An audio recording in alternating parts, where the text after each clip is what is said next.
Ada orang lebih takut kepada Buya Yahya daripada kepada Allah. Masuk sebuah tempat, ibu-ibu langsung pakai kerudungmu, ada Buya. Contoh, setelah kita keluar dilepas lagi. Padahal di situ kan banyak laki-laki juga. Berarti dia hanya takut dia kepada manusia, bukan kepada Allah. Ini guyonan, tapi beneran terjadi.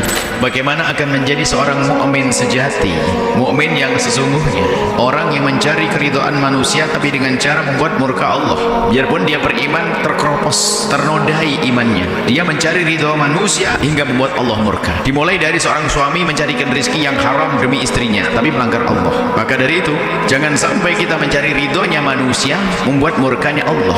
Mencari ridho manusia membuat murkanya Allah. Kalau bahasa guyonan sederhana di antara kita, mungkin boleh kami ngomong begini, ada orang lebih takut kepada Buya Yahya daripada kepada Allah. Guyonan. Masuk sebuah tempat, ibu-ibu langsung pakai kerudungmu, ada Buya. Contoh, setelah kita keluar dilepas lagi. Padahal di situ kan banyak laki-laki juga. Berarti dia hanya takut dia kepada manusia, bukan kepada Allah. Ini guyonan, tapi beneran terjadi. Bagaimana dengan Allah yang harus lebih didahulukan, bukan dengan manusia? Kadang kita nggak enak. Kenapa kamu begitu? Nggak enak. Nggak enak dengan manusia, enak dengan Allah. Kenapa kau lakukan itu? Nggak enak. Saya nggak enak kalau nggak begitu. Nggak enak. Nggak enak dengan manusia, tapi enak banget dengan Allah. Makanya kurang imannya, keropos imannya. Maka ini perlu mengasah kita.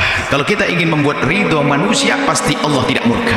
Pasti ingin menyenangkan orang tua, jangan dari hasil curian dong. Kalau ingin menyenangkan istri, dari rezeki yang halal dong. Kalau ingin menyenangkan suami, mohon maaf, ingin menyenangkan suami lalu melayani suami dalam keadaan haid, alasannya Pak, bukankah menghibur suami adalah wajib, lalu dia melayani suami dalam keadaan dia haid, haram? Bagaimana dia mencari ridho suami dengan sesuatu yang diharamkan oleh Allah? Jadi mencari ridho manusia membuat murka Allah, nggak boleh. Bagaimana akan disebut sebagai golongan orang yang beriman dengan sempurna, orang yang biasa mencari ridho manusia tapi nggak peduli dengan murka Allah?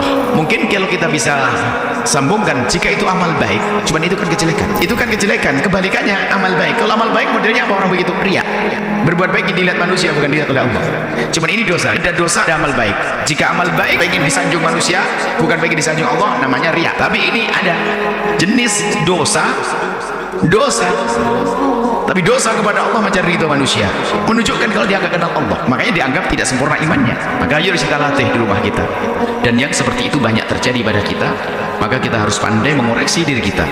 Dia yang hanya mencari ratusan ribu ternyata rela melepas kehormatannya sehingga dia membuka auratnya hanya untuk bekerja mengambil ratusan ribu, sementara ratusan ribu untuk menyenangkan anaknya, tapi dia mencari murka Allah. Padahal bisa saja dia mencari ratusan ribu dengan ridho Allah ada kok. Jadi harus ada kesadaran bahwa apa yang kita lakukan itu tidak menjadikan Allah murka.